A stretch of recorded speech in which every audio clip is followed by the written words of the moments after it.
মামলায় আসামি সাবেক প্রধানমন্ত্রী শেখ হাসিনার ছোট বোনের মেয়ে এবং ব্রিটিশ এমপি টিউলিপ সিদ্দিককে দেশে ফেরাতে আদালতের নির্দেশনা মেনে আন্তর্জাতিক সংস্থাগুলোর সহযোগিতা চাইবে দুদক।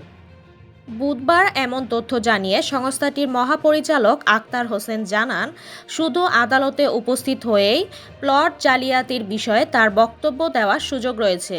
অভিযোগ রয়েছে, ব্রিটেনে বসবাস করলেও খালা সাবেক প্রধানমন্ত্রী শেখ হাসিনা রাষ্ট্রীয় ক্ষমতাকে ব্যবহার করেছেন অনিয়ম আর দুর্নীতির হাতিয়ার হিসেবে।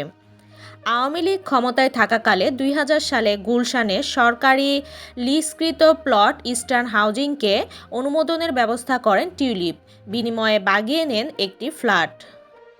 একইভাবে ২০২২ সালে পূর্বাচলে মা রেহানা ভাই বোনের নামে ১০ কাঠা করে রাজুকের প্লট বরাদ্দ পেলে প্রভাব খাটান টিউলিপ। এই ঘটনায় দুদক সম্প্রতি আদালতে চার্জশিট দাখিল করলে তার বিরুদ্ধে গ্রেফতারি পরোয়ানা জারি করেন আদালত, যেখানে আগামী ২৭ এপ্রিল আদালতে হাজির হওয়ার দিন নির্ধারণ করা হয়েছে। এ বিষয়ে দুদক মহাপরিচালক জানান, দুর্নীতির বিষয়ে টিউলিপের বক্তব্য আদালতেই দিতে হবে।